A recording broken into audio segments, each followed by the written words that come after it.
Este vídeo é um oferecimento da Amazon, onde você encontrará todos os livros ambientados no universo das crônicas, bem como os mais incríveis produtos relacionados às crônicas, a Game of Thrones e a House of the Dragon, sempre com os melhores preços. Para conferir, basta clicar nos primeiros links na descrição abaixo. Comprando através deles, você estará me ajudando a produzir diariamente e tornando o MGF cada vez mais forte.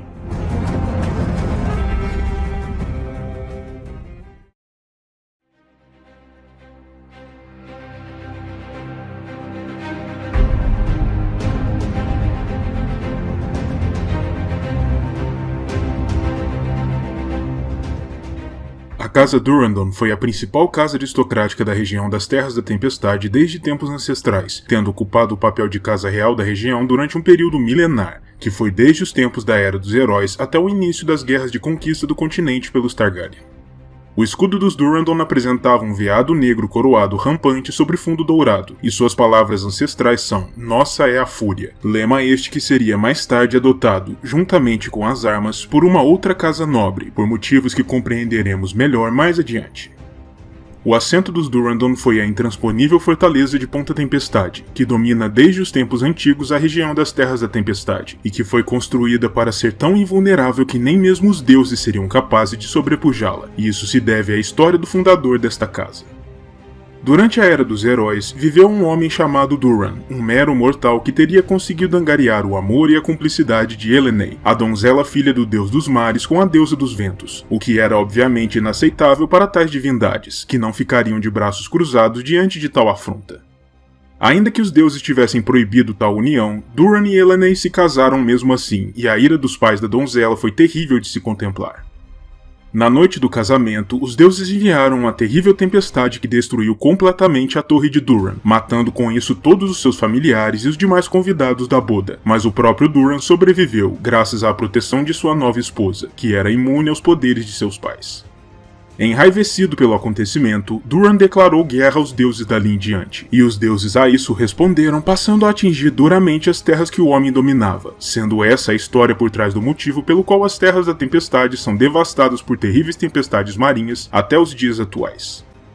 Sempre que Duran reerguia sua torre e sua fortaleza, os deuses enviavam uma nova tormenta que a destruía, e isso se manteve até que Duran, farto da destruição, ordenasse a construção de um sétimo castelo, mais formidável que qualquer outro já visto em Westeros até aquele ponto, e tão forte que nem mesmo a fúria dos elementos era capaz de derrubar suas poderosas muralhas.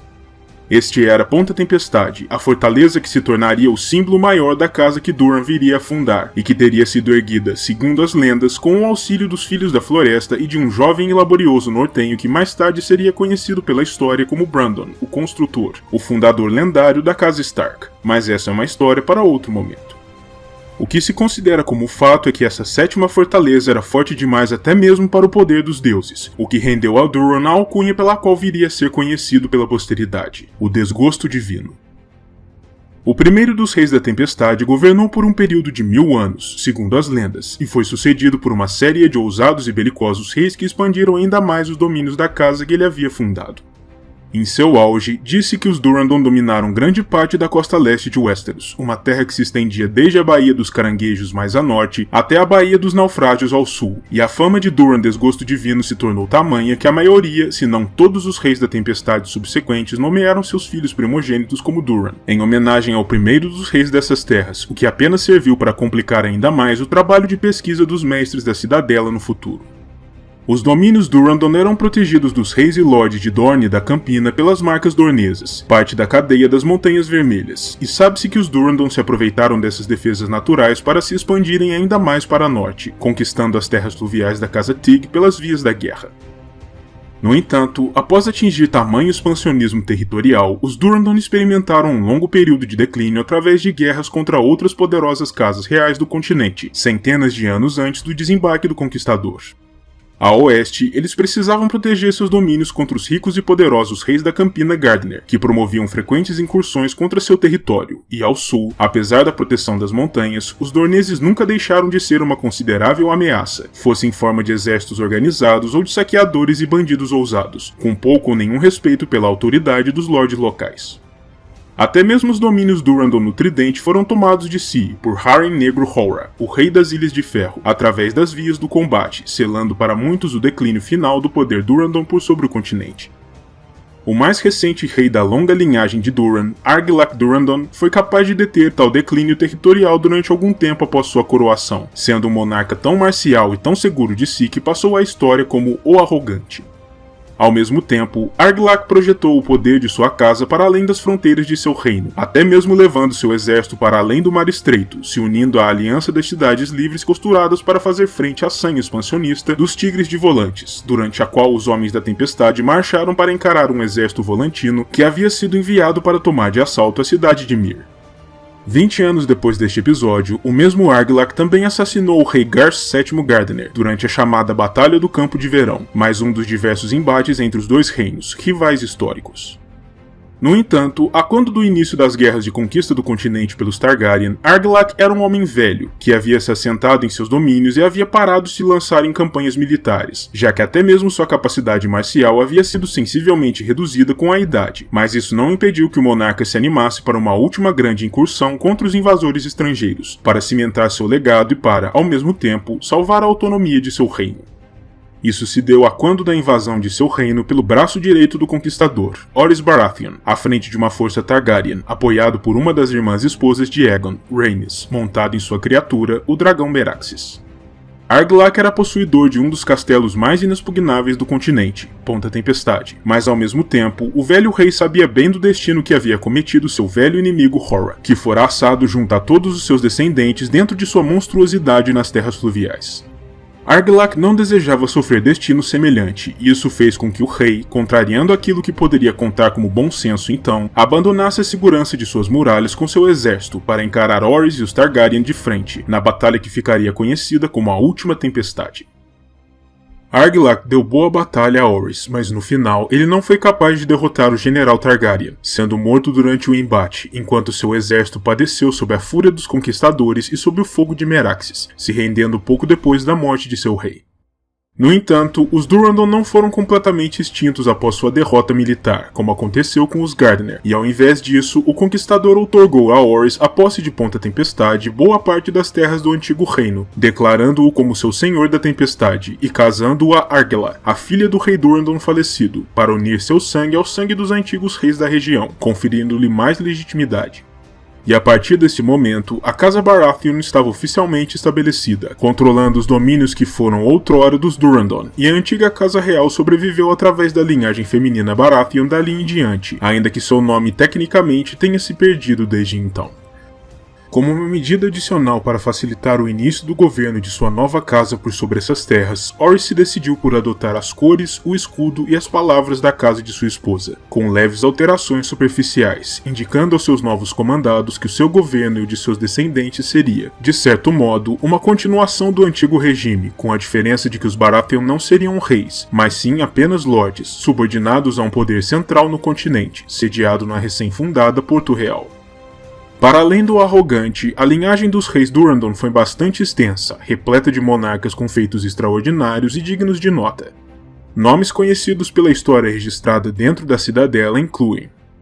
o próprio Desgosto Divino, o primeiro dos reis da Tempestade, que derrotou os deuses e fundou a dinastia, Duran II, conhecido como o Devoto, o filho do Desgosto Divino com sua Elenei, que foi o responsável por oferecer a Mata de Chuva de volta aos Filhos da Floresta, depois que seu pai a havia tomado deles, em um gesto de paz e boa vontade para com seus irmãos de fé. Diversos outros reis de nome Duran, já que este era, de longe, o nome dinástico mais popular dentro deste reino.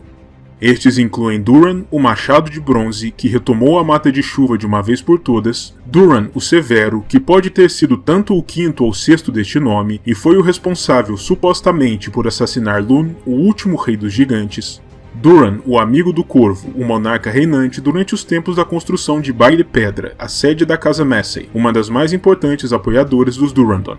Duran, o Jovem, também conhecido como o Menino Açougueiro, presumivelmente por conta do alto nível de carnificina envolvido em sua contraofensiva para expulsar uma invasão de Dorneses, e Duran, o Belo, conhecido especialmente por ter tomado como esposa a filha de Edwin Estrela da Tarde, incorporando a ilha de Tarth ao seu reino.